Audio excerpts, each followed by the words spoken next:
pincészetünk főként pezsgőre van specializálódva, ezen kívül melléktermékként készítünk csendes borokat is. Itt két fő kategóriát tudunk megkülönböztetni, a reduktív borokat, meg a töltve hordóban érlelt borokat. A reduktív borok azok, amelyeket koracéltartályban készítünk. Itt az a lényeg végül is, hogy az oxigén az teljesen ki van vonva a folyamatból, tehát nincsen mikrooxidáció, mint a töltve hordóban érlelt borok esetében. A töltve hordóban érlelés lényege egyrészt a mikrooxidáció, ugyanis a töltve pólusain keresztül finom oxidáció megy végbe a mikrooxidáció lényegében, másrészt meg ugye a töltve az aromát ad a bornak. Főként pezsgőalapfajtákat termesztünk, ezen kívül van rajnai rizlingünk és egy hagyományos erdélyi fajta királyleányka. Van egy termékünk, ami a Friza névre hallgat. Ez egy gyöngyözőbor. Gyöngyözőbort igazából kétféle módszerrel lehet készíteni. Az egyik az, amikor készítünk egy alapbort, később majd széndioxiddal dúsítjuk. A másik módszer az, amikor a saját erjedéséből származó széndioxid fog telítődni a borban. Ezzel a módszerrel készítjük mi is a gyöngyözőborainkat.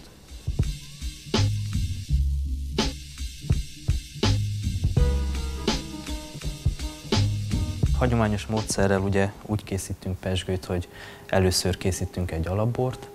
Ez általában egy semleges bor magas savtartalommal és alacsony alkoholtartalommal. Ehhez hozzákerül a tirázslikőr. A tirázslikőr az lényegében élesztő meg cukor. Ugye így beindul egy második erjedés, ekkor lesz lepalackozva a bor, és koronazárral lesz lezárva.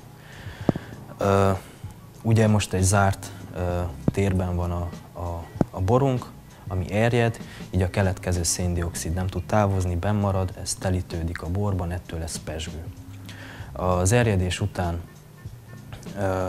az élesztő elpusztul, és seprőt képez, és leszáll így az üveg oldalára, itt is látható. Ebben a helyzetben, tehát vízszintes helyzetben törvény szerint minimum 9 hónapot kell eltöltenie a palacknak, ezt nevezzük érlelési fázisnak. Itt lényegében az élesztő önbomlása megy végbe, tehát autolízis. Ez a fázis, hogyha befejeződött, következik a rázás. Tehát minden egyes palack kézzel fel lesz rázva, a seprő újra feloldódik a pezsgőben, és egy rázógépbe lesz belehelyezve, ami lényegében annyit tesz, hogy vízszintes helyzetből oldalirányú mozgásokkal szép lassan függőleges helyzetbe hozza ezt körülbelül 2 hét alatt, így a seprő az leszáll az üveg nyakába, itt tömörödik össze, fölötte pedig tiszta pezsgő.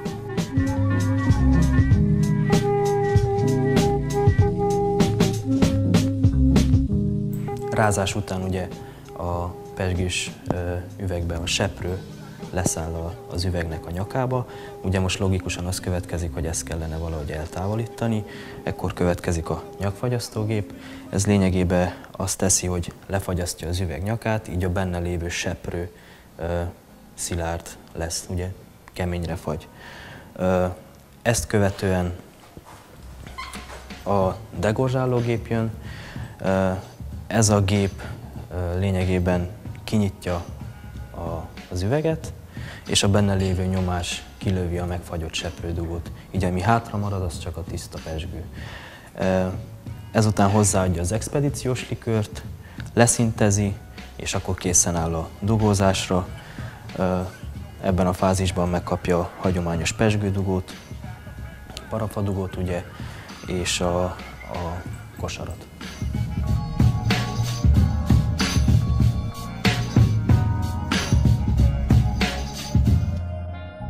A rendszerváltás előtt körülbelül 300 hektáron termesztettek Károsztelken szőlőt, amit a Szilágysomlyai pezsgő gyár dolgozott fel.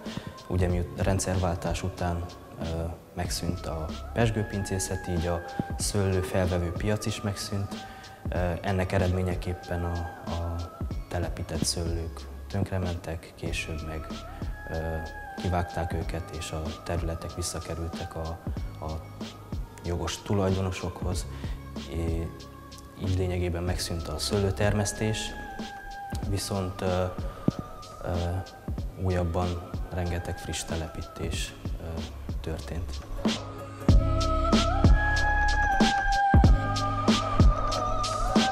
A pincészet 2011-ben alakult, de igazából egy kicsit hamarabb kezdődött. 2004-ben járt Kárasztelken Gál Tibor, egy nagyon nemzetközileg elismert borász. Azt mondta, hogy ez a domboldal tökéletes lenne Pinot Noir és egyéb pezsgőszőlőfajtáknak a termesztésére. 2013-ban készült el a pince, amelynek a tetején állunk most. Ez egy 1600 négyzetméter összterületű modern épület, passzív épületnek is mondhatnánk, amelyik félig a földben van, 8 geotermális pompaból nyeri az energiáinak a nagy részét, illetve napelemekkel is el van látva. Ugyanakkor az első, meg jelenleg az egyedüli romániai pincészet, amelyik az elejétől a végéig pezsgőt tud termelni, készíteni, palackozni, címkézni.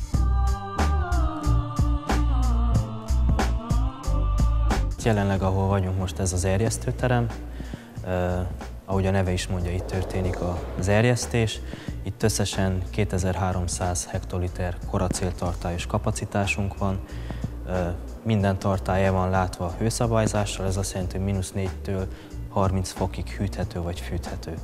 Van 4 darab vörösbor erjesztésére alkalmas tartály, 2 nyomásálló tartály, a többi meg egyszerű erjesztő tartály.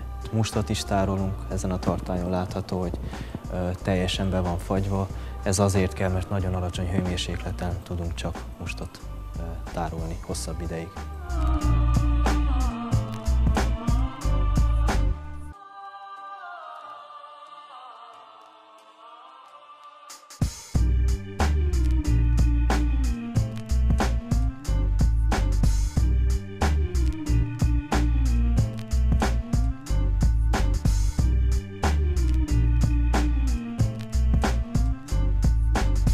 Ez a gépünk, ez annyiban különleges, hogy ez egy ellennyomásos töltőgép. Ez azt jelenti, hogy a tartálytól egész az üvegig állandó nyomást képes tartani. Ez nagyon fontos, ugyanis csak így lehet palackozni a gyöngyöző borokat. Lényegében úgy működik, miután be lett állítva egy bizonyos palack méretre. Itt feltesszük az üveget, ennél az egységnél megmossa, megszárítja, tovább jön ehhez az egységhez, ez az egység tölti meg, ennél az egységnél leszintezi, hogyha akarjuk, parafadogót tesz bele, tud tenni rá csavarzárat is, vagy ha ezt az egységet megfordítom, akkor koronazárral zárja le az üveget. Ez a gép nagyjából 1500 üveget képes megtölteni óránként.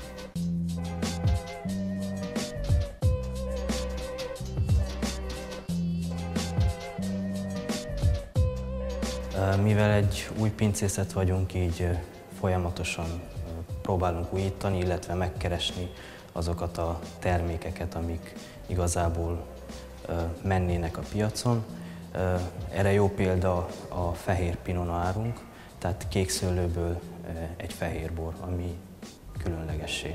Közelebb ültettük a szőlőtőkéket egymáshoz, mint ez Romániában szokás, illetve mint amire az EU-s támogatási keret ért volna, azért, mert szerettük volna, hogyha a fiatal tőkék minél hamarabb érnek a talajban azokhoz a rétegekhez, amelyik nagyon gazdag ásványos anyagban.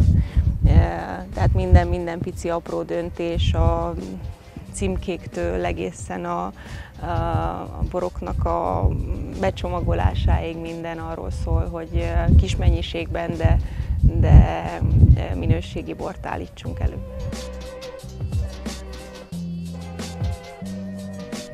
Amint látható, a szőlőterületünk az egy falura néző, déli fekvésű domboldalon található.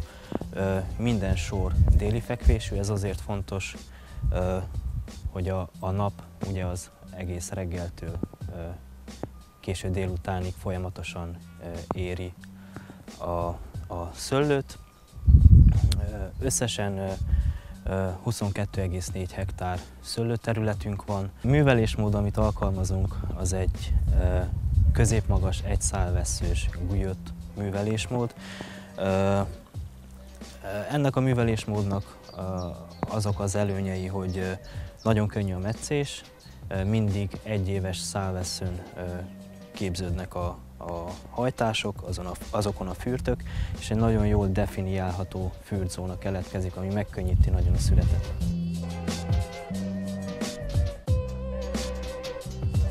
Kárásztelek pincészet név alatt 3 különböző brandünk van, a Friza, ezek a gyöngyöző boraink, a Vinka a csendesbor kategória, ezen belül a Vinka reduktív borok, azok fehérek, rozé, illetve van a Vinka klasszik, ami a 2 hordós borunk, a Chardonnay és a Pinot Noir, ami hordóban érlelődött. A jelen pillanatban a portfóliónkban lévő boraink csak az országban forgalmazzuk, a pezsgő lesz az a termékünk, amit exportálni is szeretnénk. A boraink csak és kizárólag vendéglátóiparban és borszaküzletekben kaphatók.